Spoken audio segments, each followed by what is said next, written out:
बहुत दिनों बाद कक्षा हो रही है ना। मंगलाचरण ही पढ़ रहे थे ना हम लोग। Yes sir. Yes sir. अखिल भुवन जन्मिस्थेम भंगादि लीले विनत विविध भूत व्रात रक्षैक दीक्षे श्रुति शिरस विदीप्ते ब्रह्मणि श्रीनिवासे भवतु मम परस्मिन् शेमुषी भक्ति रूपा।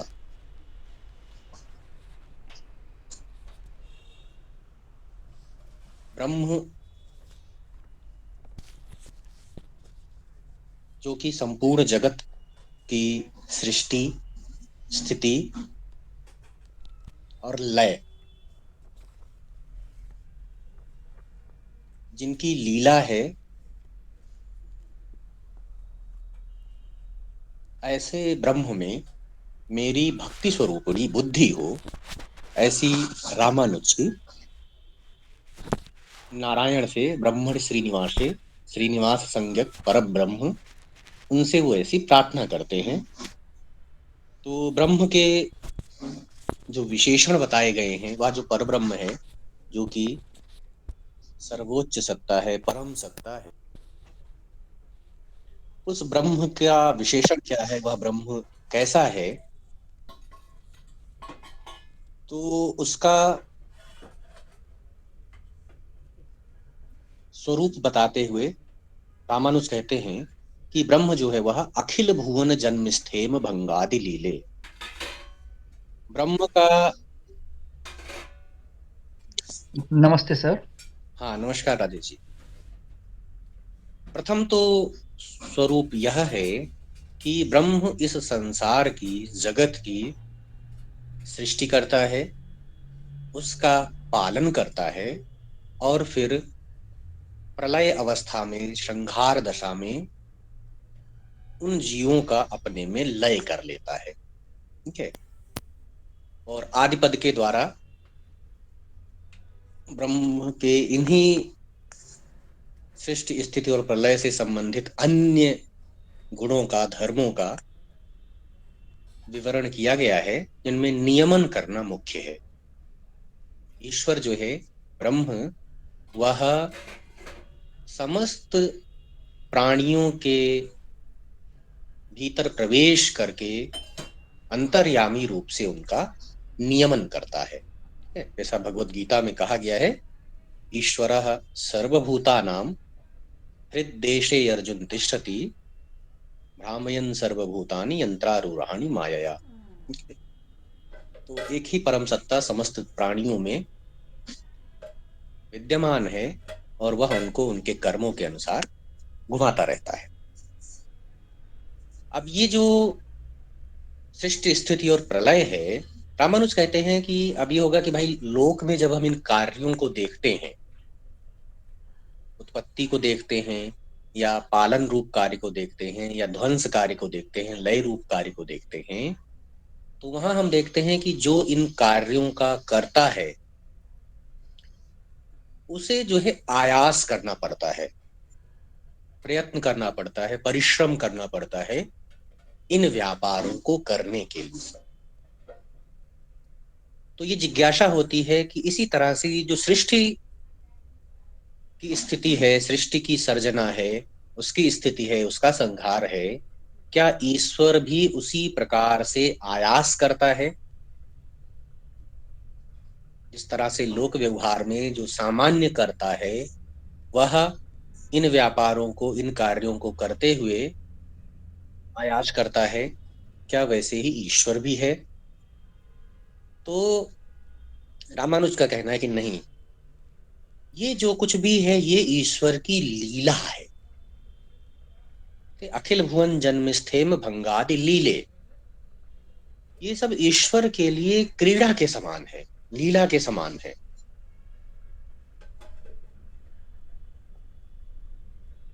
अब लीला शब्द के द्वारा यह बताया जा रहा है कि इस सृष्टि में ईश्वर का कोई प्रयोजन नहीं है। लोक में जब हम कोई कार्य करते हैं, कोई व्यवहार करते हैं, तो हम किसी ना किसी प्रयोजन को उद्दिष्ट करके, प्रयोजन की पूर्ति के लिए ही व्यापार करते हैं, कार्य करते हैं, क्रिया करते हैं। तो वैसे भी यह संभावना हो सकती है। और जो अनीश्वरवादी दार्शनिक है, जिनमें मुख्यतः बौद्ध और जैन है, जिन्होंने ईश्वर की मान्यता पर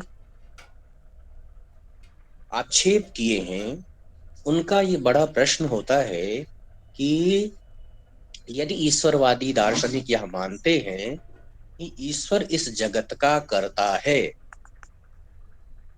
तो फिर यह प्रश्न भी उपस्थित होता है कि जिस तरह से सामान्य लोक व्यवहार में जब कोई कर्ता बनता है, तो उसे कर्ता होने के लिए, कर्तृत्व धर्म की उपपत्ति के लिए क्रिया करनी पड़ती है, आयास करना पड़ता है, प्रोसेस को फॉलो करना पड़ता है। तो अगर ईश्वर भी वैसा कर रहा है, वैसा ही है, तो फिर ये प्रश्न होगा कि भाई, जिस तरह से लोक व्यवहार में पूछते हैं कि अगर आप ये कार्य कर रहे हैं तो इस कार्य को करने का प्रयोजन क्या है। जैसे हम अध्ययन कर रहे हैं, तो आपसे ये पूछा जा सकता है, भाई अध्ययन का प्रयोजन क्या है, किस लिए अध्ययन कर रहे हैं। तो हम कोई ना कोई उत्तर देंगे, भाई अध्ययन क्रिया का, हमारे अध्ययन क्रिया का प्रयोजन अमुक है। हम सब किसी न किसी प्रयोजन को लेकर ही।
हाँ, सॉरी। तो वैसे ही जो है, क्या ईश्वर का भी कोई प्रयोजन है? और अगर ईश्वर का कोई प्रयोजन है, तो फिर जो है उसमें भी अनेक दोषों की आपत्तियां होने लगेंगी। भाई उसका प्रयोजन क्या है? तो उन प्रश्नों का उत्तर देने के लिए सर एक चीज वेदांत। पूछूं ना? हाँ राजेश जी। सर ये जो इस लीला जो है, हम्म। ये ईश्वर का स्वभावगत है या फिर ये मतलब कि उनकी इच्छा अनुसार है ये जो लीला करते हैं? हाँ, इसमें बहुत सारे जो है ना संभावित वो हैं, किसी ना किसी तरह का, जैसे क्योंकि बहुत सारा होता है कि भाई आप कोई ना कोई प्रयोजन तो आप मानोगे ही मानोगे कि कार्य है तो कर्ता में कोई ना प्रयोजन हो। लेकिन वो जी जी कहीं कहीं जो है स्वभाव कहा गया है, लेकिन फिर स्वभाव होने में भी जो ये आता है कि भाई ईश्वर का ऐसा स्वभाव जो है वो क्यों है। जी जी तो वो इस चीज को जो है ना अनडिबेटेड छोड़ते हैं कि नहीं, ये है ही इस प्रकार का। और वो उसके लिए उदाहरण देते हैं, जैसे एक छोटा सा बालक है ना, जिस जी सर। बालक को यह नहीं पता है कि वह ये काम कर रहा है तो उसका कोई प्रयोजन है। जी वो खेलता रहता है, पूरे घर में भागता रहता है, दौड़ता रहता है। तो उसका उस समय ना खेल के अतिरिक्त कोई प्रयोजन नहीं होता। जैसे जब हम बड़े होकर खेलते हैं, तो वहां जी हमारे पास द्वितीयक प्रयोजन है कि हमें भाई जी ट्रॉफी जीतनी है, कोई पुरस्कार जीतना है, या फिटनेस बहुत मेंटेन करना सारे है। हैं उसी के लिए कर रहे हैं, जी स्वास्थ्य के लिए कर रहे हैं, स्वस्थ होने के लिए कर रहे हैं। तो वहां हमारे पास क्या अतिरिक्त प्रयोजन है। जी। वहां क्या है, क्रीड़ा भी है और क्रीड़ा प्लस एक प्रयोजन भी है। लेकिन जो छोटा बच्चा है ना, उसके लिए क्रीड़ा ही उसका प्रयोजन है। जी जी क्रीड़ा के अतिरिक्त उसका कोई प्रयोजन नहीं है। वैसे ही वेदांती कहते हैं कि जो भगवान है, ईश्वर है, उन वे भी केवल क्रीड़ा बालक की क्रीड़ा की तरह ही जो है कोई अतिरिक्त प्रयोजन ना रखते हुए क्रीड़ा की भांति जो है वो सृष्टि, स्थिति और प्रलय को संपादित करते हैं। और दूसरा सर कि हाँ, लीला शब्द के द्वारा कुछ और विशेषण जो है ब्रह्म के बताए गए हैं, और वो यह बताया जाए कि भगवान जो है वो परिपूर्ण है। कभी भी प्रयोजन की इच्छा किसको होगी? जिसकी जी कुछ इच्छा बची हुई है, जिसके कुछ प्रयोजन बचे हुए हैं, उसी को वो प्रयोजन पूरा करने के लिए व्यापार करना पड़ेगा। जी लेकिन ब्रह्म क्या है? वो तो आप्त काम है, जी। परिपूर्ण है। तो उसका कोई प्रयोजन बाकी तो है नहीं कि हम कह दें कि भाई इस प्रयोजन के लिए वो सृष्टि करता है। हम्म। तो लीला शब्द जो है भगवान की उसी परिपूर्णता को बताता है कि ईश्वर जो है वह स्वतंत्र है, परिपूर्ण है। सर लीला का दार्शनिक थोड़ा अर्थ समझाएंगे, मतलब कि थोड़ा सा इस तरह से कि उसे समझ सके। एक तो लीला होता है, हम कहते हैं हाँ, लीला कर रहा है, लेकिन हाँ, जिस अर्थ में यहाँ प्रयुक्त हुआ है लीला, उसे जरा स्पष्ट कर देंगे सर।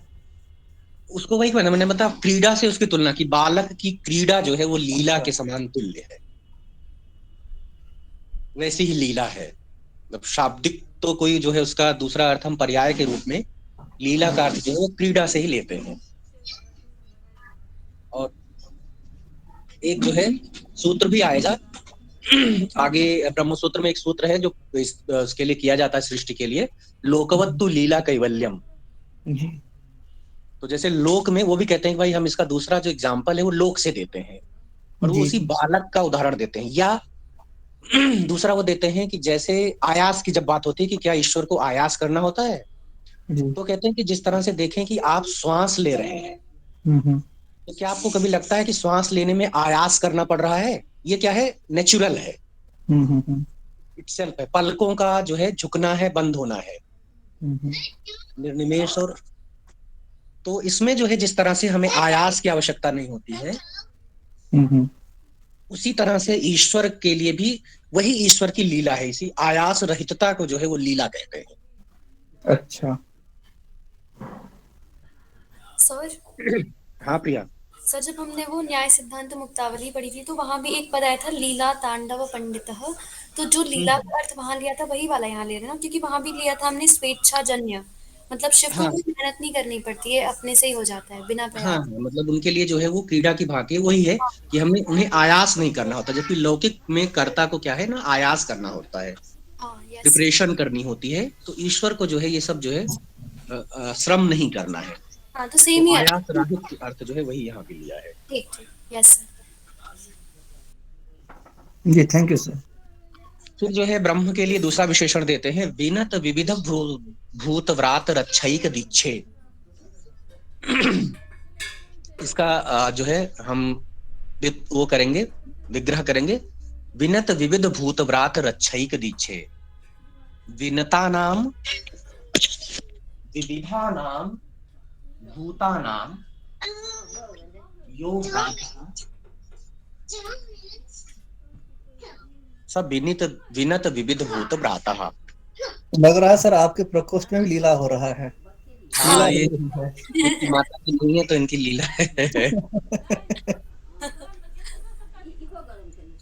तो हाँ, विनिता नाम विविधा नाम भूता नाम यो ब्राता है, वो मेरे सर पे बैठ के चली गई, इसका कोई प्रयोजन इसको नहीं गया मामा के सर पे।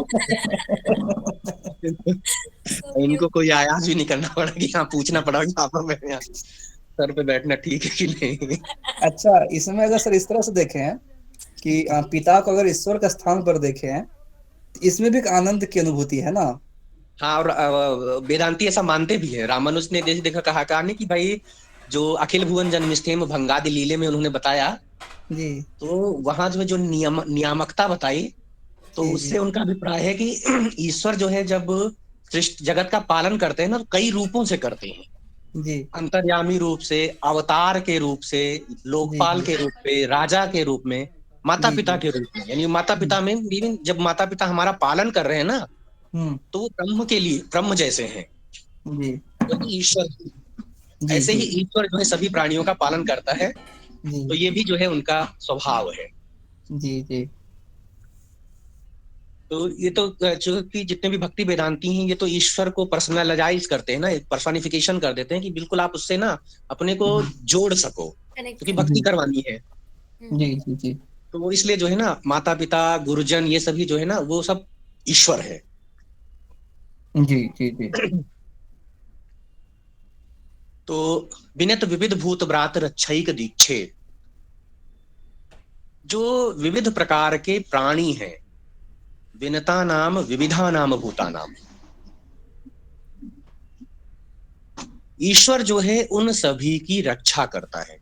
रक्षैक दीक्षे, रक्षा एव एका दीक्षा यस्य, एका का अर्थ है प्रधान भूता, जो कोई भी ईश्वर की शरण में जाता है, ईश्वर की भक्ति करता है, ईश्वर जो है वे उसकी रक्षा का संकल्प ले लेते हैं। ये उनका संकल्प है। अभी चल रहे हैं, आप खेल लो। तो इस तरह से अब इसमें जो है विनता नाम विविधा नाम भूता नाम, अलग अलग जो है अगर हम पदों को देखें तो विविधा नाम से ये बताया जा रहा है कि भगवान की भक्ति करने का जो अधिकारित्व है, कौन भगवान की भक्ति कर सकता है, तो रामानुज कह रहे हैं कि यहाँ कोई भेदभाव नहीं है।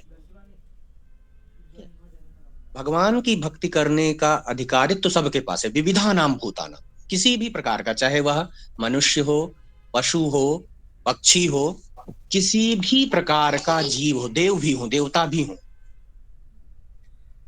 कोई भी जो है ईश्वर की भक्ति कर सकता है। ईश्वर जो है सबके लिए सहज भक्ति का आश्रय है। तो एक तो जो है भेदभाव से राहित्य बताया जा रहा है कि ईश्वर की भक्ति में कोई भेदभाव नहीं, कोई भी जो है भक्ति कर सकता है। विनत शब्द जो है विशेषेण नतः विनतः है, विशेष प्रकार से नत होना, और यहां पर जो है वस्तुतः शरणागति को बताया गया है। ठीक है, एक तो ईश्वर के प्रति नत होना है, ईश्वर को नमस्कार करना है।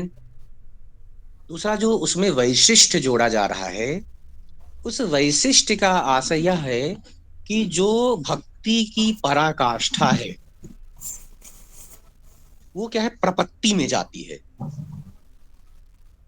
प्रपत्ति यानी शरणागति में, स्वयं को ईश्वर को समर्पित कर देने में।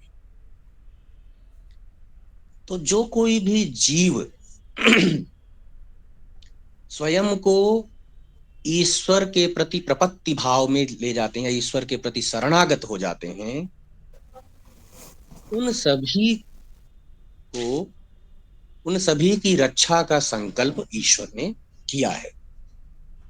तो आपने ये जो तमाम कथाएं ना, पौराणिक कथाएं सुनी है कि भाई गजेंद्र मोक्ष या कालिये दमन, अब ये सब क्या है, मनुष्य से इतर योनियों के लोग हैं, लेकिन इनको भी जो है ईश्वर ने जब इन्होंने ईश्वर की निष्ठा पूर्वक, भक्ति पूर्वक शरणागति की, तो ईश्वर ने उन्हें भी मुक्त किया।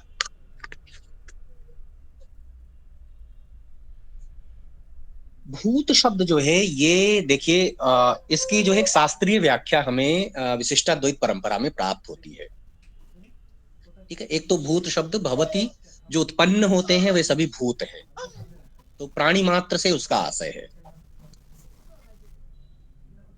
जो व्याख्याकार हैं भाष्य के, उनमें श्रुत प्रकाशिका एक टीका है जो सुदर्शन सूरि ने लिखी है। उन्होंने भूत शब्द का अर्थ स्पष्ट किया है, भगवत ज्ञानेन लब्ध सत्ताकत्वम भूत शब्दार्थ। भगवत ज्ञानेन, ईश्वर का ज्ञान हो जाने के कारण, लब्ध सत्ताकत्वम, जिन जीवों की सत्ता लब्ध अर्थात सुरक्षित हो गई है, वे जीव भूत शब्द वाच्य हैं। अर्थात जो, जिन्होंने भगवान के, ईश्वर के स्वरूप का ज्ञान प्राप्त कर लिया है, वे भूत हैं। उन्हीं जीवों की रक्षा का भार ईश्वर अपने ऊपर लेता है। तो यदि प्राणी को मुक्ति प्राप्त करनी है, त्रिविध दुखों से निवृत्ति प्राप्त करनी है, तो उन्हें ईश्वर के स्वरूप का ज्ञान करना होगा। ये भूत शब्द के द्वारा बताया जा रहा है। प्राणी जो है वे तब तक कष्ट में रहेंगे, दुख का अनुभव करेंगे, जब तक वे भूत नहीं बन रहे। और भूत बनने का आशय है कि वे भगवान के स्वरूप का ज्ञान जब तक नहीं कर लेते हैं। जिसको ये पता है कि हाँ, ईश्वर एक परम सत्ता है, एक सत्ता है जो कि हमें हमारा पालन कर रही है, हमारी सृष्टि कर रही है, हमारे कर्म फलों को प्रदान कर रही है, ऐसी एक सत्ता का जो अस्तित्व मानने वाले हैं, वही सब जो है भूत शब्द के वाच्य हैं। और उन्हीं पर ईश्वर कृपा करता है। गीता में कहा भी गया है, ददामि बुद्धि योगम तम एन माम उपायन्ति ते। इन ऐसे भक्तों को मैं बुद्धि योग प्रदान करता हूँ, ज्ञान योग प्रदान करता हूँ, एन माम उपायन्ति, जिसके कारण फिर वे मेरे सन्निकट प्राप्त हो जाते हैं। या अहम स्मरामि मद भक्तम, मैं जो है अपने भक्तों का स्वयं स्मरण करता हूँ। या मामैकम शरणम ब्रज। तो इस तरह से जो है यह कहा जा रहा है कि जो विविध प्रकार के प्राणी हैं, जो प्राणी ईश्वर की भक्ति करते हैं, ईश्वर जो है उन्हें उनकी रक्षा करते हैं। उनकी रक्षा करना ही ईश्वर का एकमात्र संकल्प है। एक और महत्वपूर्ण बात यहाँ जो है ना, भूत व्रात शब्द जो है ना, भूत व्रात है भूत संबंधिनाम व्रातः भूत व्रातः। और एक बहुत विशिष्ट मान्यता जो है इस यहाँ बताई गई है कि भक्ति वेदांत परंपरा के अनुसार जो जीव ईश्वर की, जो प्राणी ईश्वर की उपासना कर रहे हैं, वे तो भगवान की रक्षा का लक्ष्य बन ही जाते हैं, रक्षा के पात्र बन जाते हैं। जो उनके संबंधी रिलेटिव्स हैं, वे भी भगवान के रक्ष बन जाते हैं, भगवान उनकी रक्षा का भी संकल्प ले लेते हैं। देखो कितनी बड़ी बात। सामान्यतः क्या है, जब आप मुक्ति के लिए प्रयास करते हैं तो आप सेल्फ के लिए प्रयास कर रहे हैं। जो ज्ञान करेगा वो मुक्ति प्राप्त करेगा, जो भक्ति करेगा वो मुक्ति प्राप्त करेगा, जो कर्म करेगा वो स्वर्ग प्राप्त करेगा, है ना। भाई ज्योतिषो में निजेत स्वर्ग काम में, वही यजमान तो स्वर्ग को प्राप्त करेगा जिसने याग किया है। यस। भक्ति वेदांती कह रहा है कि नहीं, न केवल वह, जो ऐसा व्यक्ति, ऐसा प्राणी जो ईश्वर की भक्ति कर रहा है, वो तो ईश्वर उसकी रक्षा का संकल्प तो ले ही रहे हैं, उन शरणागत प्राणियों के संबंधियों की रक्षा का संकल्प भी ईश्वर ले लेते हैं। और दो प्रसिद्ध जो है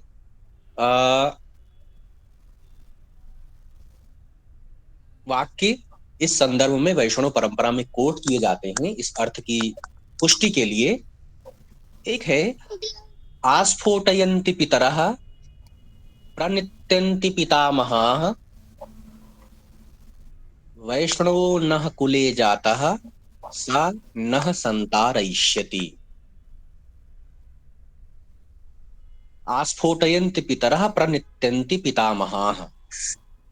जो यदि किसी कुल में कोई वैष्णव हो गया है तो उसको अपनी वंश परंपरा में देखकर उसके जो पिता पितामह हैं, आस्फोटयन्ति प्रणित्यन्ति, वे हर्ष का अनुभव करते हैं इस बात से कि नह कुले वैष्णव जातः, हमारे वंश में ये एक वैष्णव भक्त उत्पन्न हो गया है, सा नह संतारयिष्यति, वही हम लोगों को तार देगा, हमारा उद्धार करा देगा। सर वो पंक्ति एक बार फिर से बोल दीजिएगा। आस्फोटयन्ति पितरः आस्फोटयन्ति पितरः प्रणृत्यन्ति पितामहाः वैष्णवो नः कुले जातः सा नः संतारयिष्यति। संतारयिष्यन्ति, संतारयिष्यति, संतरण कर देगा, पार करा देगा, भव सागर से पार करा देगा हमको। Yes sir. और दूसरा है कि पशुर मनुष्यः पक्षी वा ये च वैष्णव संश्रयाः, पशुर मनुष्यः पक्षी वा ये च वैष्णव संश्रयाः, जो वैष्णव के आश्रय में रहने वाले हैं, तेनैव ते प्रयास्यन्ति तद विष्णोः परमं पदम तेनैव ते प्रयास्यन्ति तद विष्णोः परमं पदम।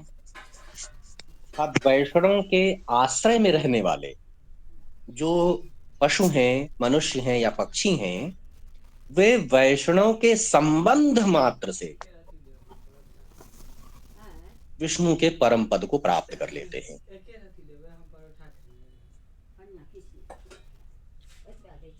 प्रयास्यन्ति प्राप्त कर लेते हैं। हाँ, प्रयास्यन्ति तेनैव ते प्रयास्यन्ति, उनको अलग से प्रयास नहीं करना है। तेनैव माने उन्हीं के साथ रहने से, बस संगति में रहने से। Yes sir.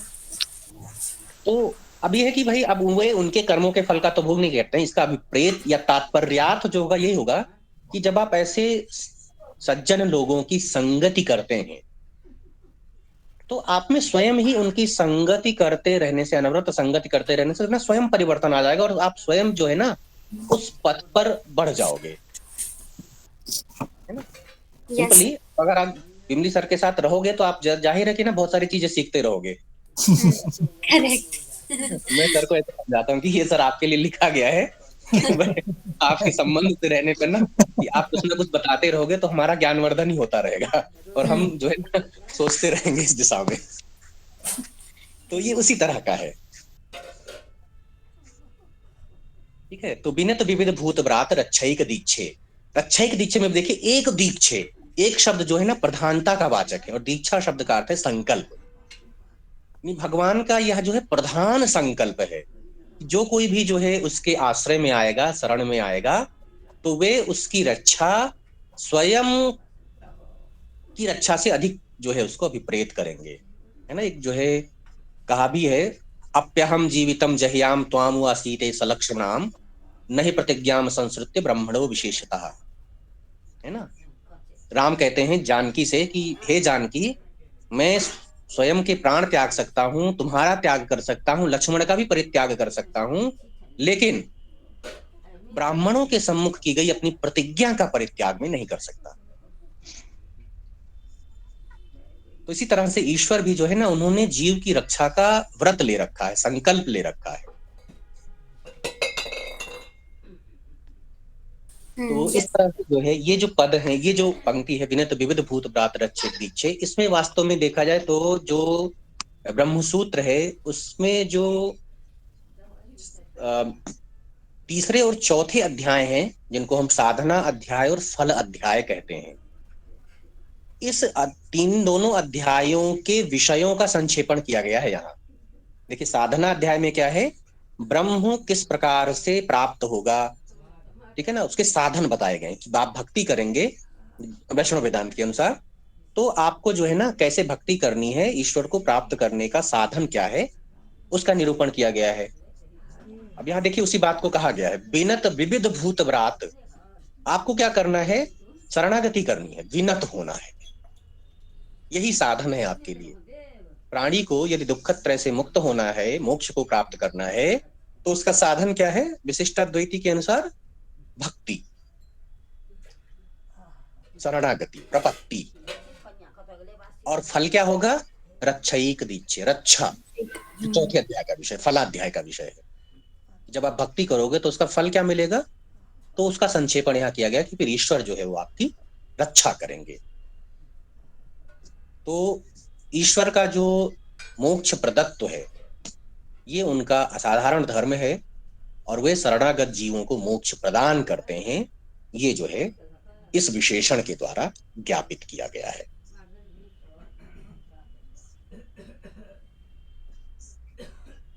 ठीक है, स्पष्ट है। हाँ यस जी सर। फिर है कि श्रुति शिरस विदीप्ते, जो श्रुति है, श्रूयते नित्यमिति श्रुति, ठीक है, जो नित्य श्रवण की जाए, ये श्रुति है। श्रुति शब्द जो है वो वेद का वाचक है और उसका जो सिर है श्रुति शिरसी, श्रुति का जो शिरोभाग है वो उपनिषदों को कहा जाता है। उपनिषदें जो हैं वे परतत्व प्रधान हैं, परम तत्व का बोधन कराती हैं, वेदों के अंतिम भाग हैं, अंतिम भाग में विद्यमान हैं, इसलिए जो है उनको शिरोभाग कहा जाता है।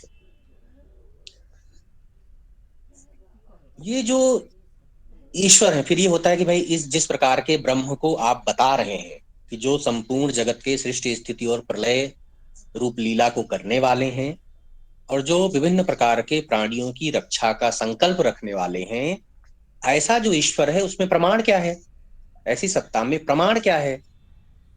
तो इस विशेषण के द्वारा प्रमाण उपस्थापित कराया जा रहा है कि ईश्वर का जो यह स्वरूप है, ब्रह्म का जो यह स्वरूप है, वह कहाँ बताया गया है?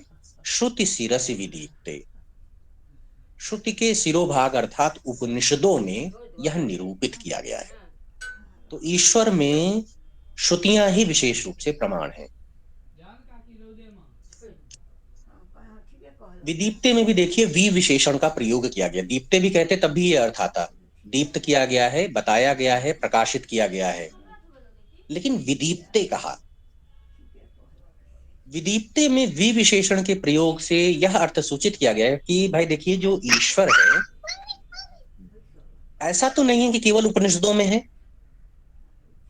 फिर तो ये होगा कि भाई अगर हम ऐसा स्टेटमेंट दे दें कि ईश्वर जो है वह ब्रह्म जो है उसका कथन, उसका स्वरूप उपनिषद में बताया गया है केवल, तो फिर वेद के जो अन्य विभाग हैं, संहिता, ब्राह्मण और आरण्यक, फिर हो जाएगा कि वहां ईश्वर को नहीं बताया गया, ब्रह्म को वहां नहीं कहा गया है, वे ब्रह्म का ख्यापन नहीं करते हैं। तो वो हिस्सा जो है उसको हम निरीश्वरवादी मानने लगेंगे, ऐसी आशंका हो जाएगी ना। Yes sir. तो कहते हैं कि नहीं, ऐसा नहीं है। जो परम सत्ता है, परम तत्व है, उस वह वेद के प्रत्येक भाग में, मंत्र भाग में भी है। जैसे तदेव अग्नि तद्वायु,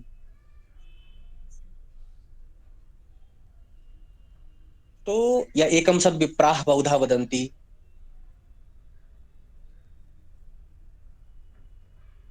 रामानुज कहते हैं कि भाई देखिए जो ब्रह्म है वह मंत्र में भी है, संहिता में भी है, ब्राह्मण में भी है, आरण्यक में भी है, हर जगह है, लेकिन वहां पर उस रूप से कहा नहीं गया है। जैसे स्वरूप का विवेचन उसका उपनिषद में किया जा रहा है, परम सत्ता के रूप से, परब्रह्म के रूप से, उस तरह से उसका विवेचन नहीं किया जा रहा है। इसलिए अगर उसकी दीप्ति हर जगह है, उसका प्रकाश, उसके स्वरूप का कथन जो है वह हर जगह है, लेकिन विशेष रूप से वह कहाँ है? तो विशेष रूप से वह उपनिषदों में प्रकाशित हो रहा है। तो ये विदीप्ते का आशय है कि यद्यपि वेदों के मंत्रादि भागों में भी विभिन्न मंत्रों के द्वारा ब्रह्म दीप्त है, ब्रह्म प्रकाशित है, ब्रह्म कथित है, लेकिन विशेष रूप से वे उपनिषद भाग में व्याख्यायित किए गए हैं, बताए गए हैं, उनके स्वरूप को निरूपित किया गया है।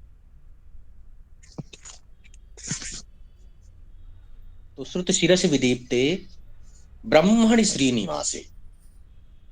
अब यहां देखिए कि रामानुज जो है वो जो पर ब्रह्म है, उपनिषदों में जो विदीप्त हो रहा है, वह पर ब्रह्म श्रीनिवास संज्ञक है। अब भक्ति की तरफ रामानुज आ रहे हैं। ये वैष्णव वेदांती जो है सगुण ब्रह्म को मानने वाले हैं सभी। तो जो ब्रह्म शब्द है ये तो अपने व्युत्पत्ति लभ्य अर्थ में बृहत्व को सूचित कर रहा है। ठीक है, ब्रह्म शब्द का जो व्युत्पत्ति है वो दो धातुओं से है, ब्रीह वृद्धौ धातु और वृंग उपवृंघणे धातु है। ठीक है, दोनों में मनिन प्रत्यय लगकर ब्रह्मन शब्द बनता है। ब्रीह वृद्धौ और वृंग उपवृंघणे। ठीक है, तो जो वृद्धमान है, सबसे बड़ा है, वह ब्रह्म है। और यह उपवृंघण है। उपवृंघण का अर्थ है कि जो अपने आश्रितों का भी वर्धन करता है। उपवृंघण करना, वृंघण करना माने वृद्धि करना, वृद्धि प्राप्त करना। और ये क्या है कि जो उसके समीप होते हैं, जो उसके सानिध्य में होते हैं, जो उसके आश्रित होते हैं, वह उनकी भी वृद्धि करता है। यह भी ब्रह्म का स्वभाव है, जो भी आपको बताया गया भूत प्रातः के द्वारा। ईश्वर स्वयं जो है वह सबसे ब्रह्म है, विभु है, वह सब जगह व्याप्त है। और दूसरा इसलिए भी वह ब्रह्म है क्योंकि वह समस्त प्राणियों की भी वृद्धि करता है। तो ये तो ब्रह्म शब्द का सामान्य अर्थ है। तो ब्राह्मण पद जो यहाँ आया हुआ है ये सामान्यता को बता रहा है। उसी को विशेष रूप से श्रीनिवास पद के द्वारा बताया गया है कि वह ब्रह्म क्या है, वह श्रीनिवास शब्द, श्रीनिवास है। श्रीनिवास जो है वो नारायण का वाचक है, विष्णु का वाचक है। श्री निवसति यत्र स श्रीनिवासा, जहां श्री वास करती हैं, लक्ष्मी वास करती हैं। तो श्रीनिवास पद जो है वो लक्ष्मीपति को बताता है। तो यहां पर जो है ब्रह्म का जो पर्यवसान है वह श्रीनिवास में किया गया है।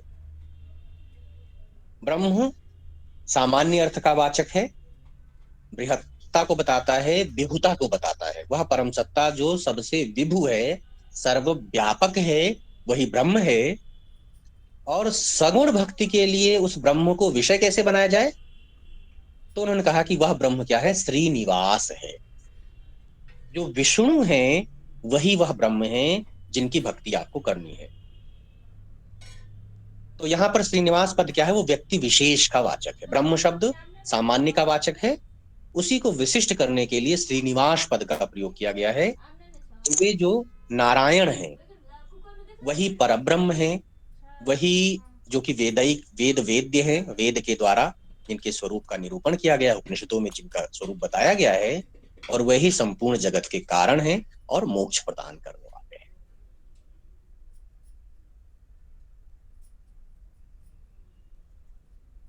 ऐसे जो श्रीनिवास संज्ञक परब्रह्म हैं उनमें सेमुषी भक्ति रूपा, अब सेमुषी भक्ति रूपा के द्वारा उपाय बताया गया है, उपेय बता दिया गया। उपेय कौन है, श्रीनिवास। भक्ति किसकी करनी है, श्रीनिवास, विष्णु की, नारायण की।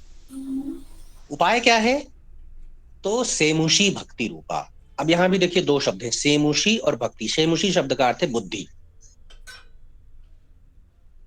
ठीक है। तो बुद्धि यानी ज्ञान के द्वारा।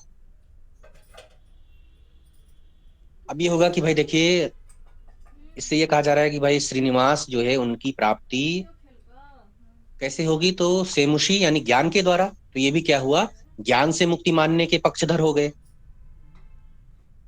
शंकर मानते हैं कि ब्रह्म ज्ञान ही मोक्ष है। Yes sir. तो उन्होंने कहा कि नहीं, यहां भी आप ये समझे कि शेमुषी शब्द जो है ये सामान्य है, भक्ति जो है वो विशेष है।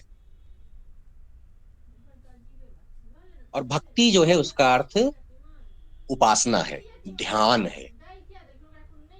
तो केवल ज्ञान मोक्ष का साधन नहीं है, उपासनात्मक ज्ञान मोक्ष का साधन। ज्ञान तो चाहिए ही चाहिए, ज्ञान से मना नहीं हो रहा है, लेकिन केवल ज्ञान जो है ना वह मुक्ति का साधन नहीं है, वह उपाय नहीं है। उपाय क्या है, भक्ति रूपा सेमुषी है, जो भक्ति है। और भक्ति में भी ज्ञान है। उपासनात्मक ज्ञान को भक्ति कहा जाता है।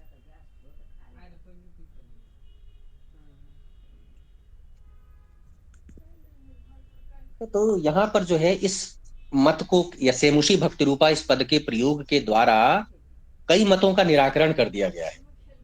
विशेषता देखिए, अद्वैत वेदांत का निराकरण है। अद्वैत वेदांत के अनुसार मोक्ष का साधन क्या है, ज्ञान। वाक्यार्थ ज्ञान। वो ये कहते हैं ना भाई, जब आप तत्त्वमसि के अखंडार्थ बोध को जानेंगे तो उससे मुक्ति होगी। तो ये वाक्यार्थ ज्ञान को मोक्ष का साधन मानते हैं या ज्ञान को मोक्ष का साधन मानते हैं। उनका मूल क्या है, रीते ज्ञानान न मुक्ति। जब ज्ञान होगा तो मुक्ति होगा। रामानुज कहते कि नहीं नहीं, केवल ज्ञान से मुक्ति नहीं है। मुक्ति कैसे होगी, भक्ति रूपापन्न ज्ञान से होगी। ज्ञान से होगी लेकिन भक्ति रूपापन्न ज्ञान से होगी। वह ज्ञान जो भक्ति से विशिष्ट होगा, यानी उसको आप उपासनात्मक ज्ञान कह सकते हैं।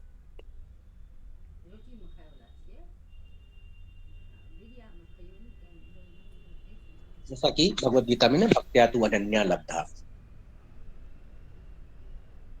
सर तो इसका मतलब है कि भक्ति का ज्ञान होना चाहिए, मतलब इसका हम अर्थ क्या लेंगे, कैसे लेंगे? भक्ति माने उपासना, हाँ, उपासनात्मक ज्ञान होना चाहिए। कि मुझे उपासना करनी है ऐसा, या मुझे ईश्वर की भक्ति करनी चाहिए ऐसा ज्ञान हो। एक तो जो है ईश्वर का ज्ञान है और उसकी भक्ति है। हम्म। तो आपको जो है ना यह ज्ञान है कि जो ईश्वर है वही हमारी रक्षा करेगा, हमें मुक्त करेगा, ये ज्ञान होना चाहिए। हम्म। ठीक। और फिर यस। उसकी भक्ति होनी चाहिए, उसकी उपासना करनी चाहिए आप। अच्छा अच्छा। तो हाँ। वह ज्ञान की उपासना से संवलित है, अच्छा। उपासना के द्वारा जिसको परिपूर्णता प्राप्त हो रही है, ऐसे जो है ज्ञान से आपको मुक्ति मिलेगी और उसी को भक्ति कहा गया है। Yes sir.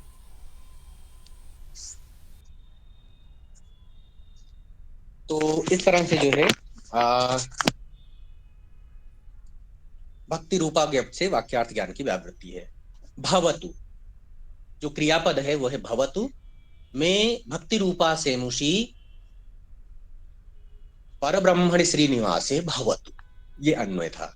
और भवतु से जो है हमारी भक्ति की प्रार्थनीयता बताई गई है, भक्ति के द्वारा जो है साध्य साधन को बताया गया है। सर तो सेमुखी जो ज्ञान है हम्म जी, वहाँ ज्ञान का यहाँ क्या अर्थ हो रहा है? मतलब भक्ति उपासना ये तो समझ में आ रही है, यहाँ पर ज्ञान का अर्थ क्या हो रहा है?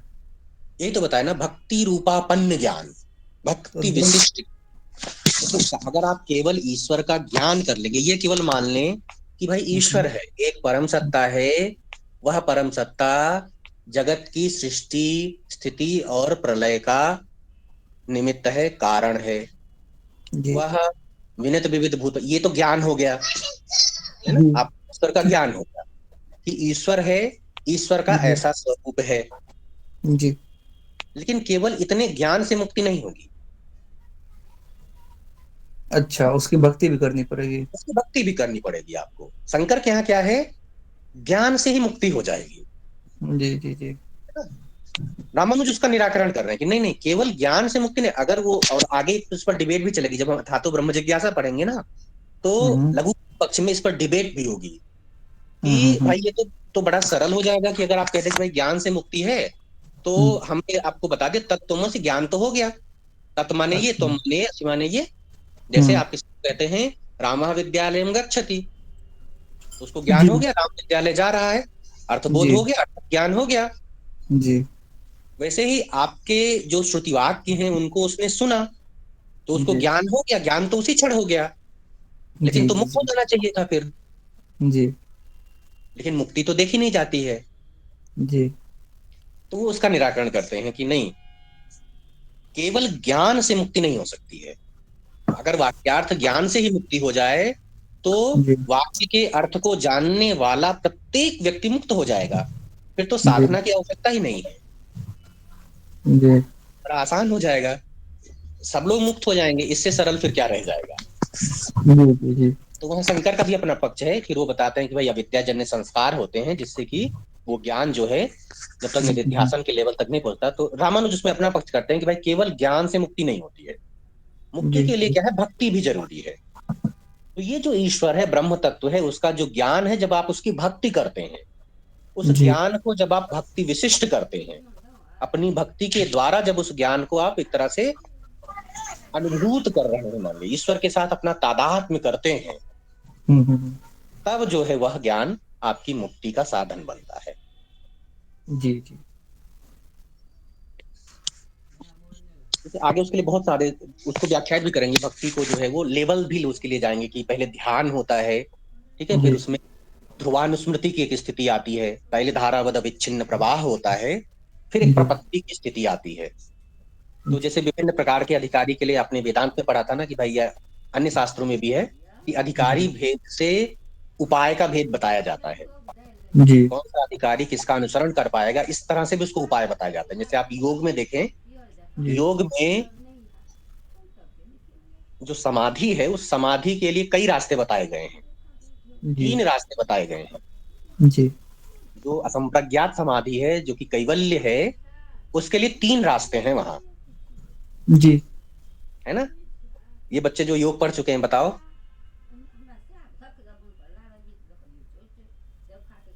असंप्रज्ञात समाधि की जो लब्धि है, वो 3 तरीके से की जा सकती है। तो 3 तरह के, अब बताए कि भाई 3 तरीके क्यों बताए हैं आपने, जी तो योग के पास उसका उत्तर है क्योंकि अधिकारी 3 तरह के हैं। जी अब वहां 3 तरीके क्या हैं? पहला तो सबसे मेजर है, जो उत्तम अधिकारी के लिए है। उसके लिए योग का लक्षण क्या है? योगः चित्तवृत्ति निरोधः। जी उत्तम अधिकारी के लिए मार्ग क्या है? चित्तवृत्तियों का निरोध। आप देखो, पापा पढ़ा रहे हैं, ठीक है।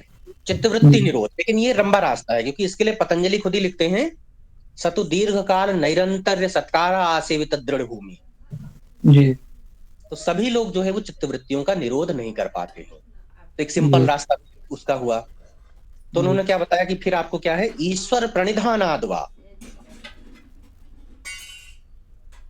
कि चित्त की वृत्तियों को निरुद्ध करने के लिए ईश्वर प्रणिधान भी एक तरीका है। जी ये मध्यम अधिकारियों के लिए है। अगर आप ये भी नहीं कर पा रहे हैं, तो सबसे अधम कोटि के अधिकारी के लिए अष्टांग योग बताया गया है। यम नियम आसन प्राणायाम प्रत्याहार, कि भाई ये तो कर पाओ, अच्छा। ये तो सहज है। चित्त वृत्तियों का निरोध सबसे कठिन है, ठीक है। जी उससे सरल है ईश्वर की भक्ति करना। अब आपको एक आलम्बन दे दिया गया कि भाई ठीक है, ये ईश्वर ऐसा है, ऐसे ऐसे गुणधर्म वाला है, अब आप इस पे ध्यान जी। लगाओ, इस पर कंसंट्रेट करो। वो भी नहीं कर पा रहे हो, तो क्या कि भाई अब आप आचार मीमांसा में उतर जाओ, यम नियम ये सब करो, ये तो कर पाओगे, ये तो करणीय है। जी सत्य बोलो, अहिंसा करो, ये तो कर सकते हो। तो वो जो है तृतीय प्रकार के अधिकारी के लिए। तो 3 रास्ते वहां बताए गए हैं। जी, इसी से शायद ज्ञान योग, कर्म योग, भक्ति योग का ये हुआ है नहीं। हाँ, तो इस तरह से ना प्रत्येक शास्त्र में है कि भाई, क्योंकि देखिए, कोई भी शास्त्र है जो दुख निवृत्ति के लिए प्रवृत्त हुआ है, जी उसके केंद्र में तो सभी प्रकार के व्यक्ति है ना। लोक व्यवहार को लेकर ही दर्शन को चलना पड़ेगा। जी तो जी सभी अपने अपने तरीके से जो है ना मार्ग तो बताते ही हैं।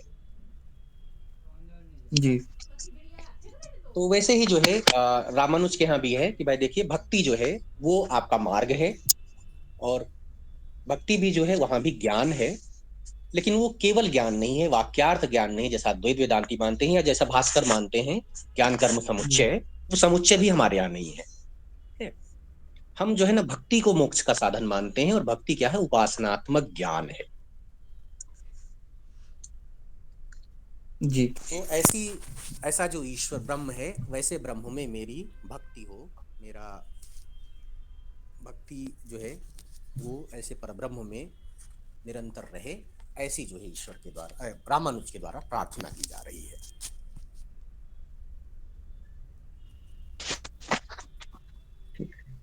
द्वितीय जो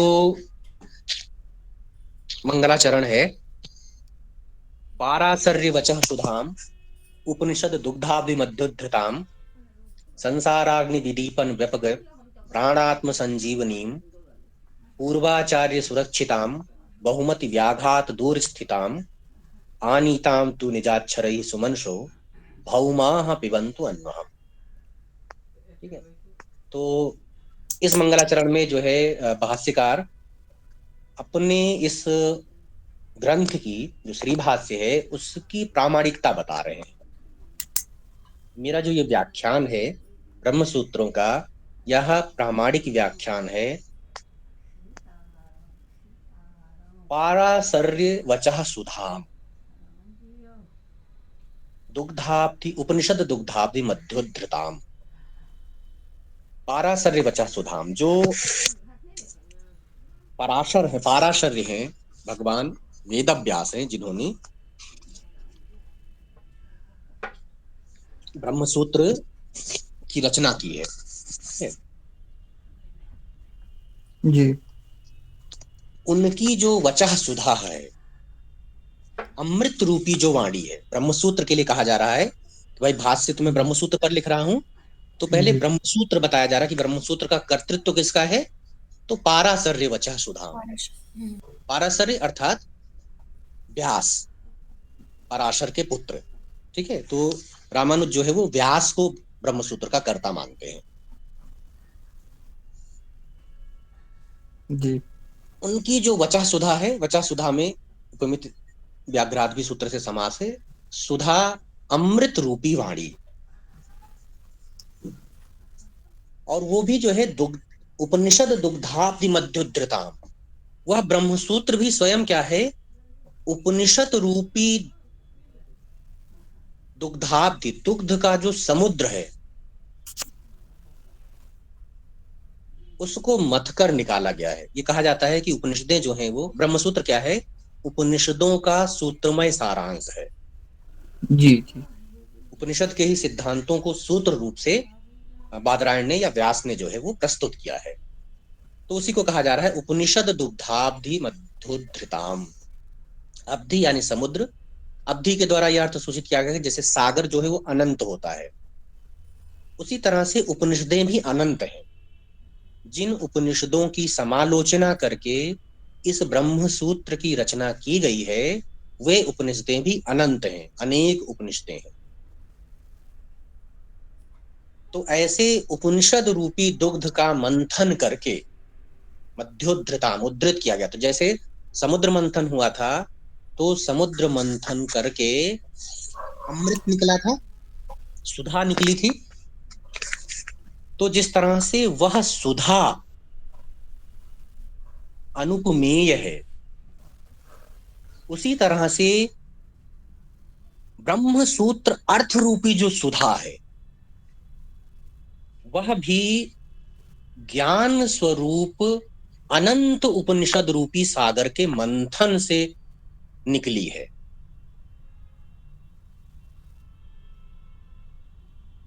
इसलिए वह भी जो है अत्यंत अनुपमेय है, पवित्र है, उपभोग योग्य है। जैसे सभी लोग जो है अमृत का पान करना चाहते थे, जब अमृत क्षीर मंथन से निकला तो सभी उसका पान करना चाहते थे। जी वैसे ही ये जो ब्रह्मसूत्र रूपी अर्थ है, यह भी रामानुज के अनुसार यह भी उपनिषद रूपी सागर के मंथन से निकला है। इसलिए जो है यह सुधा तुल्य है, अमृत तुल्य है। और अमृत जी तुल्य होने के कारण यह क्या है, सभी के द्वारा पेय है, सभी को इसका पान करना चाहिए। अंत में उन्होंने कहा भी है, सुमनसो भौमाः पिबन्तु अन्वहम्। जो सुमनस है, भौमाः अर्थात प्राणी, वे अन्वहम पिबन्तु, प्रतिदिन इसका पान करें, जी जी इस वचः सुधा का। और यह जो वचः सुधा है, जो ब्रह्म सूत्र है, उसका अन्य क्या फल है, प्रयोजन क्या है, संसाराग्नि विदीपन व्यपगत प्राणात्म संजीवनी। जो तापत्रय है, संसाराग्नि, संसार रूपी अग्नि, अग्नि यानी दुख, अग्नि शब्द से जो है ना दुख को कहा गया है। जो त्रिविध दुख है, उन त्रिविध दुखों के लिए यह संजीवनी के समान है।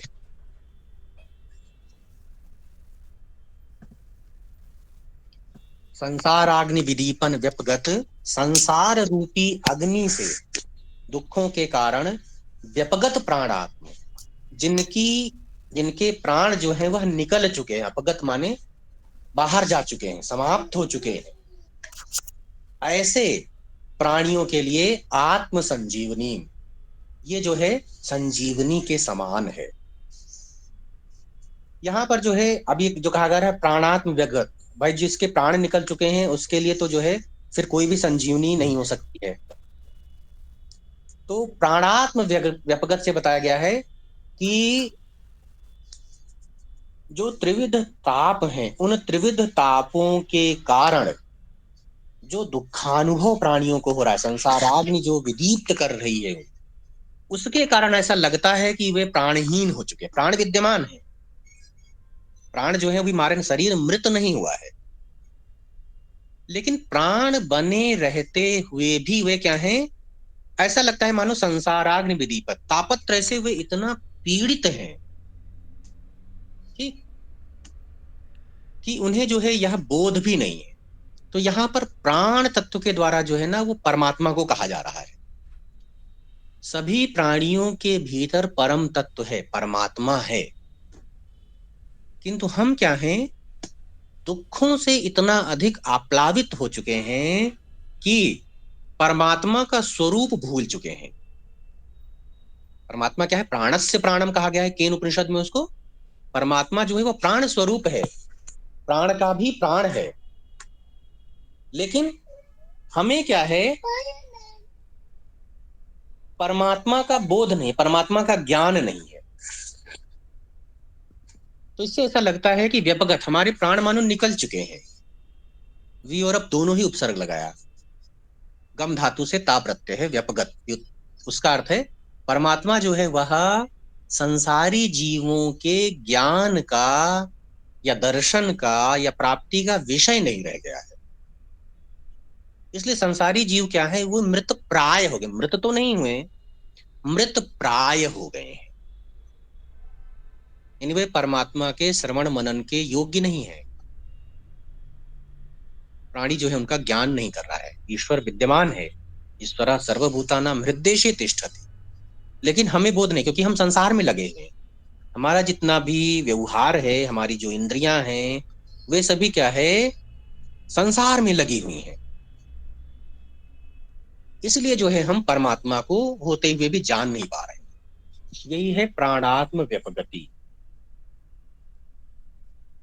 तो ऐसे जो प्राणी हैं जो परमात्मा से विमुख हैं, परमात्मा का ज्ञान नहीं कर पा रहे हैं, उनको संजीवनी, ये जो वचः सुधा है, ब्रह्म सूत्र है, यह ऐसे मृत प्राय संसारी जीवों को परमात्मा का ज्ञान कराकर मुक्ति प्रदान करने वाली है, संजीवनी देने वाली है, अर्थात उन्हें मुक्त प्रदान करने वाली है, मोक्ष प्रदान करने वाली है। ये जो है इस वचः सुधा की विशेषता है।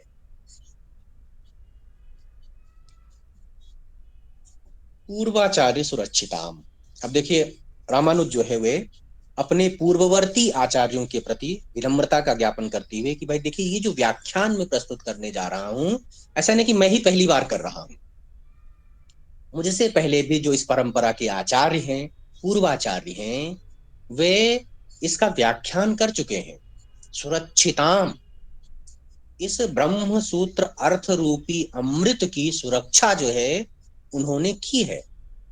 ठीक है, जैसे समुद्र मंथन से जब अमृत निकला तो उसकी सुरक्षा की ना विष्णु ने, तब देवताओं ने उसका बाद में पान किया। वैसे ही ये जो ब्रह्म सूत्रार्थ है, ये जो अमृत है, ब्रह्म सूत्र का अर्थ रूपी जो अमृत है, उसकी सुरक्षा भी पूर्वाचार्यों ने, परंपरा के आचार्यों ने अपने उपदेशों के द्वारा या अपने ग्रंथों के द्वारा की हुई है। जैसे अगर आप विशिष्टाद्वैत परंपरा की बात करें तो रामानुज से पहले जो विशिष्टाद्वैत के आचार्य हैं, जैसे नाथ मुनि हैं, उनका ग्रंथ है न्याय तत्व, या यामुनाचार्य हैं जिनके सिद्ध त्रय इत्यादि ग्रंथ हैं, तो उन ग्रंथों में इस ब्रह्मसूत्र रूपी अर्थ को व्याख्यायित किया गया है, संरक्षित किया गया है। अब फिर ये प्रश्न होगा कि भाई फिर ठीक है, अगर ये वहीं पर संरक्षित किया गया है, व्याख्यायित किया गया है, तो फिर वहीं पढ़ लेंगे, है ना, फिर श्रीभाष्य पढ़ने की क्या आवश्यकता है। Yes sir. तो उसके लिए उन्होंने कहा बहुमत व्याघात दूर स्थिताम, कि यद्यपि जो है पूर्वाचार्यों ने ग्रंथों की रचना की है, लेकिन वह जो अर्थ सुधा है, अर्थ रूपी अमृत है, वो क्या है, बहुमति व्याघात, बहुमति के कारण दूर स्थिताम, दूर चली गई, उसका अर्थ जो है वो स्पष्ट नहीं हो पा रहा है। यानी जो अन्य संप्रदायों के लोग हैं या हमारे ही संप्रदाय के लोग जो इस संप्रदाय का परित्याग करके अलग चले गए हैं और उन्होंने ब्रह्मसूत्रों का मनः कल्पित अर्थ कर लिया है, अपने अनुसार व्याख्यान कर लिया है, वे क्या है, बहुमती हैं, वही बहुमती हैं, उनके परस्पर विरोधी जो विचार हैं वे बहुमती हैं। इसके कारण जो मूल अर्थ है वह अर्थ जो सूत्रकार को अभिप्रेत है वह क्या है, स्पष्ट नहीं हो रहा है। जो ब्रह्मसूत्र के अनेक व्याख्यान हुए हैं, ठीक है, मैंने आपको बताया 10 प्रसिद्ध व्याख्यान जो अभी तक प्रचलित हैं, उसमें द्वैत मत भी है, अद्वैत मत भी है, भेदा भेद का मत भी है, शिष्टाद्वैत का भी मत है। तो कहते हैं इतने व्याख्यान हुए हैं ब्रह्मसूत्र के, उसके अलावा भी बहुत सारे व्याख्यान और भी होते हैं। मैंने आपको बताया भी था कि राधा कृष्ण ने अपने ग्रंथ में जो है ना 21 प्रकार के ब्रह्मसूत्र के भाष्यों के लिए बताया है कि ये भाष्य जो है वो थे, जो अभी उपलब्ध नहीं हो रहे हैं उनमें से। तो ये जो व्याख्यान विभिन्न आचार्यों के द्वारा किया गया है उनमें अर्थ का भेद है, और उस अर्थ भेद के कारण अब यह बहुत कठिनता हो गई है समझने में कि वास्तव में सूत्रकार का अभिप्रेत क्या है। और जब तक यह दूर नहीं किया जाएगा, इस बहुमति को जब तक दूर नहीं किया जाएगा, तब तक आप जो है तत्व निर्णय तक नहीं पहुंच सकते हैं। तो विभिन्न प्रकार के बहुमतियों के द्वारा, प्रतिरोधियों के द्वारा, प्रतिपक्षियों के द्वारा, परस्पर विरोधी विचारों के कारण लोग जो है वे ईश्वर के वास्तविक स्वरूप से या ईश्वर ज्ञान से परामुख हो गए हैं। वे कह रहे भाई स्पष्टता ही नहीं हो पा रही है कि क्या ठीक है। ब्रह्म जो है वह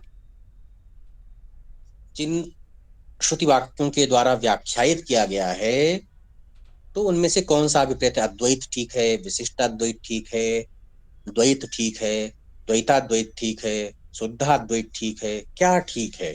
सूत्रकार को अभिप्रेत क्या है? तो ये जो कन्फ्यूजन की स्थिति है, उसी कन्फ्यूजन की स्थिति को दूर करने के लिए बहुमति व्याघात दूर स्थिताम आनीताम तो निजाच्छरई, वह जो अर्थ है जो कि परस्पर विरोधी व्याख्यानों के द्वारा दूर चला गया है, उसको मैंने क्या किया? आनीताम, मैंने आपके सम्मुख प्रकट किया है, आपके नजदीक में लाया हूं। कैसे? निजाक्षरई ही, अपने अक्षरों के द्वारा, अपनी व्याख्या के द्वारा। दूसरी भाष्य जो है रामानुज कहना चाह रहे हैं कि इसमें जो है किसी भी तरह से किसी कल्पित अर्थ का सन्निवेश नहीं है। जो सूत्रकार का अभिप्रेत है, इसमें सूत्रों के अक्षरों का ही पर्यालोचन किया गया है। आगे भी वो कहेंगे सूत्राक्षराणि व्याख्यास्यन्ते। तो श्री भाष्य के माध्यम से मैंने ब्रह्म सूत्र के स्वारस्य को संरक्षित करने का प्रयास किया है।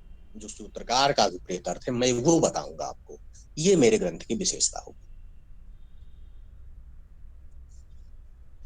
तो आनीताम तो निजाक्षरैः भौमाः सुमनसः अन्वहं पिबन्तु। जो प्राणी हैं, इसका परिशीलन करने वाले हैं,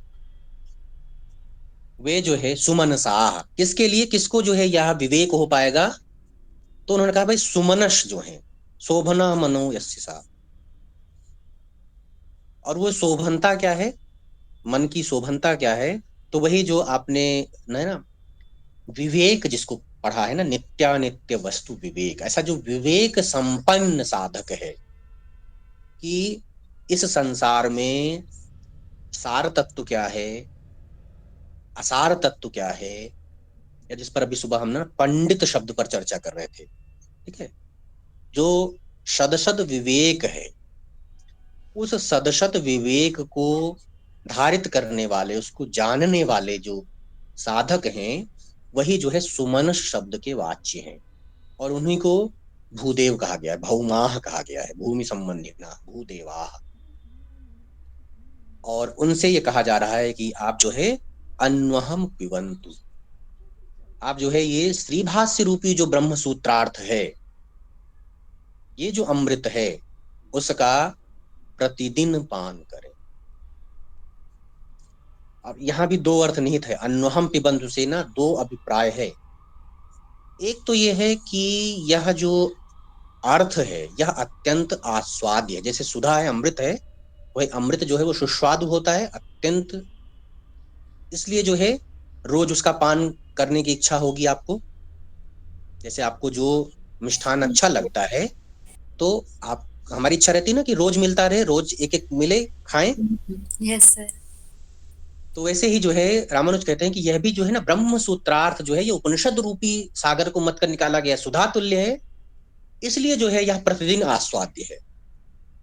इसके आस्वादन से आपको तृप्ति नहीं हो सकती, आप जितना इसको पढ़ते जाएंगे उतना अधिक जो है आपको अर्थ की स्पष्टता होती जाएगी, आपको आनंदानुभूति होने लगेगी। इसलिए जो है यह अनुदिन प्रतिदिन आस्वादनीय है। और दूसरा एक चेतावनी भी है कि ये जो है अत्यंत गंभीर है। ऐसा नहीं कि आपको सिंगल डे पढ़ के ही आपको बस बोध हो गया, ज्ञान हो गया, आप दोबारा पढ़ने की आवश्यकता नहीं है। तो ये चेतावनी भी है आपके लिए कि इसका निरंतर परिशीलन करते रहने की आवश्यकता है। तो हमारी तरह नहीं पढ़ना कि हमने आज पढ़ लिया, फिर परीक्षा आएगी तब दोबारा खोलेंगे 3 महीने का गैप करके, और फिर उसके बाद तो कभी नहीं खोलेंगे क्योंकि जरूरत ही नहीं है। तो उन्होंने कहा भाई अगर आप इस तरह से इसका पाठ करेंगे, इस तरह से आप इसका अध्ययन करेंगे, तो फिर आपको इसका अर्थबोध नहीं होने वाला है। यदि आपको वास्तव में सूत्रार्थ को समझना है, तो उसके लिए जो है इस श्रीभाष्य का जो पाठ है, जो अध्ययन है, आपको अन्वहम पिबंतु नित्य प्रतिदिन करना पड़ेगा। इसका निरंतर परिशीलन करते रहने की आवश्यकता है। तो जो मेरा ग्रंथ है, मेरा जो व्याख्यान है श्रीभाष्य, वह अत्यंत गंभीर अर्थों से परिपूर्ण है, इसलिए इसका निरंतर परिशीलन करते रहने की आवश्यकता है। इस अभिप्राय से अन्वहम पिबंतु ऐसा कहा गया है। तो एक तो जो है स्वाद में उत्तमता है इसमें, क्योंकि परमात्मा की प्राप्ति का साधन बताया गया है, इसलिए जो है यह स्वाद उत्तम है। इससे उत्तम क्या होगा? क्वा नाक पृष्ठ गमनम पुनरावृत्ति लक्षणम क्व जपो वासुदेवा वासुदेवेति मुक्ति बीजम अनुत्तमम। भाई स्वर्गलोक का गमन इसके सामने क्या मायने रखता है, क्योंकि वहां से तो संसार में आना पड़ता है। तो जो सामान्य अमृत है जो स्वर्ग में आप प्राप्त कर रहे हैं, उससे इसकी समानता भी नहीं हो सकती है, उससे ये ज्यादा महत्वपूर्ण है। क्योंकि यदि आप स्वर्ग गए और वहां पर आपने अमृत का पान किया, फिर भी आपको क्या है, क्षीणे पुणे मृत्यु लोके विशंति, आपको संसार में आना पड़ेगा। लेकिन यदि आपने ब्रह्मसूत्र के सुधारूपी वाणी का पान कर लिया, तब फिर जो है आपका आवागमन नहीं है। ये क्या है? मुक्ति बीजम अनुत्तमम। वासुदेव का जो जप है, ईश्वर की जो भक्ति है, वह जीवों की एकांतिक और आत्यंतिक दुख निवृत्ति का मार्ग है। वहां से फिर आवागमन जैसी कोई व्यवस्था नहीं है। तो साधर्म भी है और वैधर्म भी है। ठीक है, जो सुधा है, अमृत है, देव सुधा है, देवोपभोग्य अमृत है, और ब्रह्मसूत्र रूपी अमृत है। तो एक तो साधर्मता बताई गई है कि ये ब्रह्मसूत्र रूप जो है वो अमृत की तरह ही स्वादिष्ट है। और दूसरा जो है, एक भी बताया जा रहा है कि यह वचः सुधा देवोपभोग्य सुधा की अपेक्षा अधिक स्वादिष्ट है। इसलिए इसका जो है नित्य निरंतर जो है पान करते रहना चाहिए। सर लास्ट वाली पंक्ति एक बार फिर से सर, साधर्म्य वैधर्म्य वाली, वो अच्छे से नहीं स्पष्ट हुई। एक तो सुधा से तुल्यता बताई जा रही है कि साम्यता यह है कि जिसे अमृत स्वादिष्ट होता है, यस सर। इसलिए ब्रह्मसूत्र रूप का जो अर्थ रूपी अमृत है यह भी स्वादिष्ट है। जी सर। दूसरा जो है कि वचः सुधा अधिक स्वादिष्ट है। देवोपभोग्य सुधा की अपेक्षा यह अधिक स्वादिष्ट है। इसका पान आपको करना चाहिए, क्योंकि देवोपभोग्य सुधा का पान करने पर तो आपको स्वर्ग की प्राप्ति होगी, लेकिन कीणे पुणे मृत्यु लोके विशंति के अनुसार आपको संसार में आना पड़ेगा। हाँ अब स्पष्ट है। किंतु यदि आप ब्रह्मसूत्रार्थ रूपी सुधा का पान कर लेते हैं, तब आप क्या है, अनावृत्ति लक्षण मोक्ष को प्राप्त कर लेंगे, यानी संसार के बंधन से हमेशा मुक्त हो के जाएंगे। लिए मुक्त हो जाएंगे।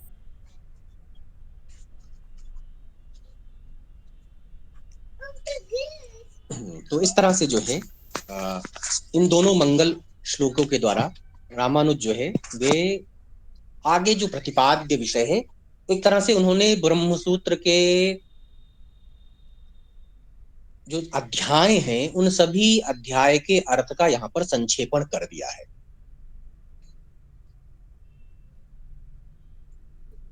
अपने ग्रंथ की प्रामाणिकता भी द्योतित कर दी है, और यह किस तरह से जो है नित्य प्रतिदिन इसका पारायण करना चाहिए, इसका आश्रय लेना चाहिए, इस प्रयोजन को भी, अपने ग्रंथ की पठनीयता को भी उन्होंने स्पष्ट कर दिया है कि क्यों श्री भाष्य का पान होना चाहिए। और फिर जो है वे सूत्र का भाष्य प्रारंभ करेंगे अथा तो ब्रह्म जिज्ञासा से, जिसके लिए उन्होंने एक अवतरणिका एक पंक्ति की लिखी है, भगवत बोधायन कृताम वेस्तीणाम ब्रह्मसूत्र वृत्तिम पूर्वाचार्य संचिचफु तन्मतानुसारेण सूत्राचार्य व्याख्यास्यन्ते। तो भगवान बोधायन के द्वारा ब्रह्मसूत्र का संक्षेपण जो है वो किया गया था, वृत्ति ग्रंथ को पूर्वाचार्यों ने संक्षेपित किया था, और उन्हीं के मत का अनुसरण करते हुए, यानी जो विशिष्टाद्वैत की परंपरा है उसी परंपरा के अनुसार ब्रह्मसूत्र का व्याख्यान प्रस्तुत किया जाएगा।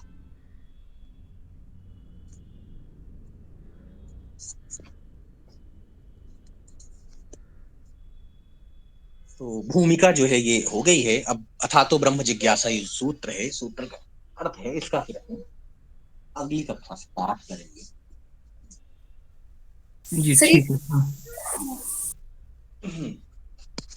ये संक्षिप्त का मतलब क्या था? संक्षिप्त किया है।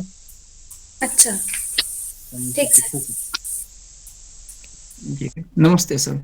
हाँ, थैंक अब यू सर। ये था कि अगले उससे तो फिर अब ऑनलाइन ऑफलाइन वाला जो अभी बना हुआ है जी जी स्थिति, जी सर। तो उससे निवृत्ति के लिए एक ये था कि हाँ अभी तक तो यदि हम किसी तरह से इसको अभी ऑनलाइन मोड में ही पढ़ सके, आप लोगों की इसमें क्या वो है, जो जो भी है, क्योंकि आप लोग पढ़ने आते हैं, 12 लोग हैं जो पढ़ रहे हैं। यस सर, ऑनलाइन सर चलेगा बिल्कुल सर ऑनलाइन सर। गुरु जी प्रणाम। गुरु जी परीक्षाएं भी ऑनलाइन करवाइए ना। यस नहीं, सर। वो तो आप लोग देखो, ऑनलाइन हम तो चाहते भी नहीं थे कि ऑफलाइन हो, आप लोगों ने ही ना विद्यार्थी परिषद के घोर प्रदर्शन से ये ऑनलाइन हुआ है। गुरु जी हमारा तो विद्यार्थियों की प्रवेश, शक्ति ही ये करा सकती है। गुरु जी अनुभव जो है ना हमारा ऑनलाइन में ही है। ओपन बुक एग्जाम हो जो भी हो, हमारा उसमें संस्कार बैठ चुका है। तो अब 2 महीने है गुरु जी, पेपर हो जाएंगे मई में। अब नहीं, तो ये वही जो कह है रहे ना कि कि ये विद्यार्थियों की शक्ति से ही जो है ऑफलाइन हुआ है, तो आपकी ही शक्ति वहां भी काम आएगी। सर। नहीं, वहां वो पे तो रहे थे प्रदर्शन, हम तो यहाँ पे दूर इतने, तो हम तो बस रिक्वेस्ट ही चाहे तो ऑफलाइन, जिसको ऑफलाइन करना ऑफलाइन करे, जिसको ओपन बुक करना है ओपन बुक करे। यस सर, दोनों मोड रहे ना तो हमारे लिए थोड़ा गुरु जी अच्छा ओपन बुक एग्जाम ही होना चाहिए, क्योंकि शुरू से वही चला है, तो मन मस्तिष्क में भी वही था। और फिर मार्च अप्रैल वाले पेपर को ओपन बुक एग्जाम करवाया जा रहा है, तो मई वाले को भी करवाना चाहिए। हाँ, अब इस तरह के विचार जो है ये है कि तो ये है विश्वविद्यालय के सम्मुख आएंगे, बच्चे भी हैं और हम लोग भी रखेंगे, तो देखिए आगे की इस समय तक क्या स्थिति है बनती है।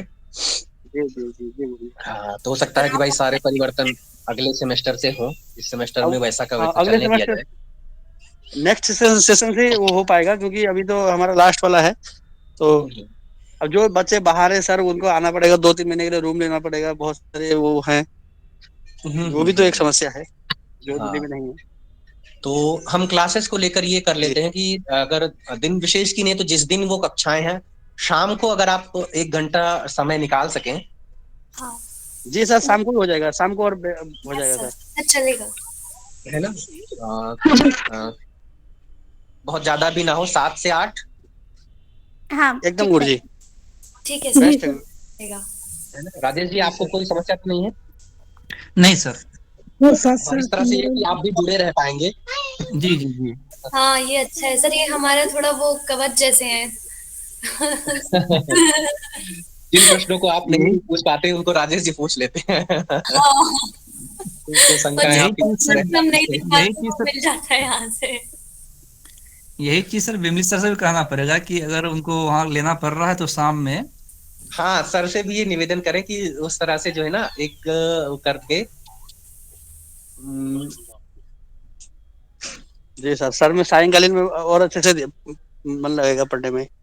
हाँ, तो हम ये करें कि जिस दिन ही भी हमारी कक्षाएं, जैसे आज की कक्षा मंगलवार की है तो मंगलवार की शाम को हमने कर लिया, हाँ ठीक है। एक गुरुवार की गुरुवार को कर लिया, फ्राइडे वाली फ्राइडे को कर ली।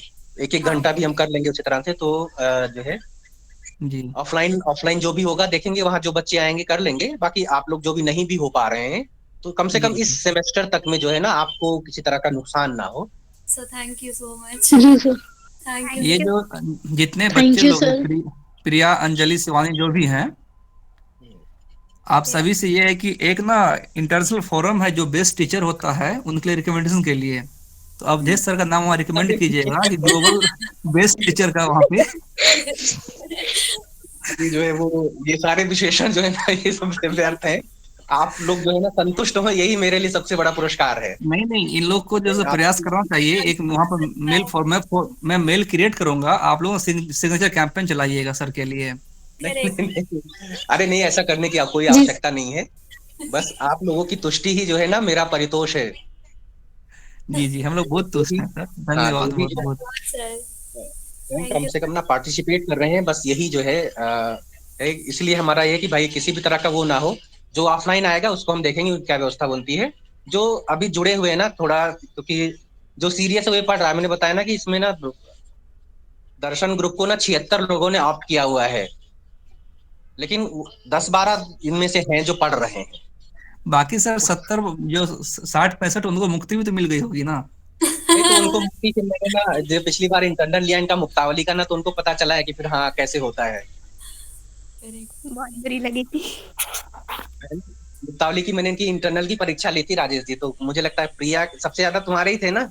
नहीं पता मुझे सर। 18। वो बेइज्जती के दिन सर हम भूल जाते हैं, हम आगे नए मेहनत के साथ शुरू करते हैं। तो वो तो उसका जो है बस यही है कि हाँ उस चक्कर में इन लोगों का भी नुकसान हो जाता है, फिर वो प्रश्न थोड़ा सा जो है ये 18 ऐसे। मतलब 50 में थे या 100 में थे या 25 में थे? 30 में से थे, 30 में थे। अच्छा, फिर अच्छा था फिर भी। तो सर स्किप हाँ, तो कर इसमें देते थे, हैं। बाकी तो ना वो 4, 5, 6, 7, 8, 0, 1 ऐसे वाले थे।